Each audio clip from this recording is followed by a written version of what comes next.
Hello, and welcome to the Intel Brief. Today is Thursday, 27 March. I'm your host, Daniel, and today we'll be covering Zelenskyy has urged the US and allies to stand strong.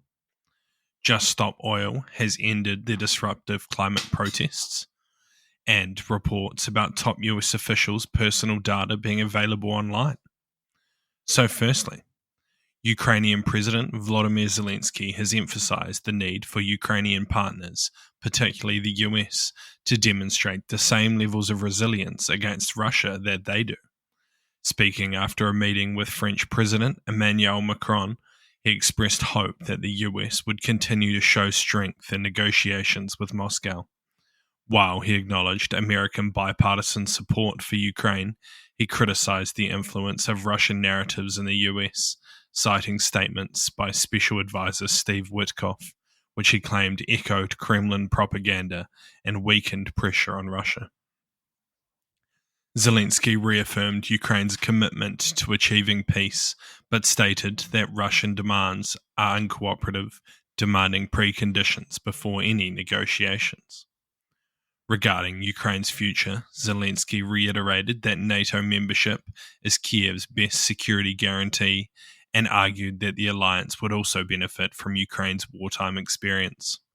However, he admitted that the US is not ready to take that step. While in Paris, Zelenskyy planned to attend a security summit with representatives from 31 countries to discuss long-term military support for Ukraine. He also stressed that Ukraine's top priority is ceasefire discussions, including talks in Saudi Arabia and securing the return of approximately 20,000 children that have been abducted by Russia since the start of the war. So what? While I agree with most of what Zelenskyy says here, and I also hope that the US continues to support Ukraine and is resilient to Russian efforts to manipulate them, however, strong words such as this will possibly have the opposite effect on the current US administration, as they appear to respond better to positive affirmations than strong words. Time will tell how the US administration reacts, but hopefully it makes it clear that Ukraine and Europe will not accept any bad deals as the US leads negotiations abroad. And next, Just Stop Oil has announced that it is ending their campaign of disruptive climate protests, marking the conclusion of actions such as throwing soup on Van Gogh paintings, spraying cornstarch on Stonehenge, and slow marching down main roads. The environmental activist group, which has been widely criticized for its controversial tactics, claimed its campaign was one of the most successful civil resistance movements in recent history. The decision follows the UK's government's formal commitment to ending new oil and gas projects. Despite stepping away from their direct action protests, the group vowed to continue advocating for political prisoners and challenging what they call the UK's oppressive anti-protest laws. Founded in 2022, Just Stop Oil gained global attention through high-profile demonstrations, including blocking roads, disrupting sports events, and vandalizing historic sites. Some of their most recent actions involved pouring liquid latex over a Tesla robot, spraying orange powder on Stonehenge, and painting over the Charles Darwin grave at Westminster Abbey. Many of these actions led to their arrest and imprisonment for activity. The group has announced one final protest in Parliament Square in April before shifting to a new strategy of civil resistance. While details of their future plans remain unclear, they emphasize their commitment to continuing their fight for climate action in a different way. So what? I strongly disagree that they have been one of the most influential activist groups in recent history, as I believe it's likely that most of their tactics have driven people away from their cause rather than bringing them in. While groups such as Extinction Rebellion may continue to use disruptive methods, the end of Just Stop Oil's road blockades and monument attacks will likely be viewed positively by the general public. Interestingly, they have commented on the UK's new anti-protest laws, which were largely influenced by their own actions.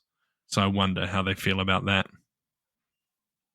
And lastly, a report by German news magazine Der Spiegel revealed the personal data belonging to some of US President Donald Trump's closest advisors, including the National Security Advisor Mike Waltz, the Director of National Intelligence Tulsi Gabbard, and the Defense Secretary Pete Hegseth, was found online. The exposed information included phone numbers, email addresses, and in some cases passwords, which were accessible via commercial data search engines and hacked databases. Many of the phone numbers were still active and linked to social media pages and messaging services such as WhatsApp and Signal. The revelation coincided with a separate security incident where the Atlantic editor-in-chief, Jeffrey Goldberg, was accidentally added to a Signal group chat where top US officials were discussing military operations against Yemen's Houthis.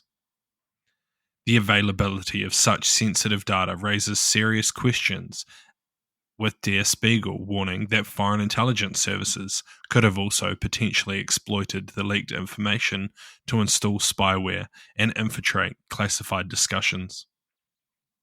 If a compromised phone was hacked, adversaries would gain access to things such as group chats, similar to the one used for the military planning discussions. While the affected officials have not responded, the National Security Council stated that the compromised Waltz accounts and passwords have been changed back in 2019. So what? Though this is a bit of poor form from a personal security point of view, I feel this is even worse from a whole of government viewpoint. Even in corporate companies with little security or intelligence capacity, senior members of leadership have their online presence checked regularly, with whether it's due during onboarding as part of their background checks and due diligence processes, or as part of the company's security practices. It would seem logical to me that part of the Secret Service's mandate would be to review the online presence of senior members of the government for any weaknesses or exposure such as this. Maybe this is something that will now be brought in, but in this day and age, it just seems like a logical step. Thank you for tuning in to the Intel Brief, your daily update on global geopolitics, brought to you by HM Intelligence. You can support the show by sharing it with your friends and leaving us a 5-star review. And if you want to learn more about intelligence, why not check out one of our courses in the description below. Thank you for listening. I've been your host, Daniel, and I'll see you next time.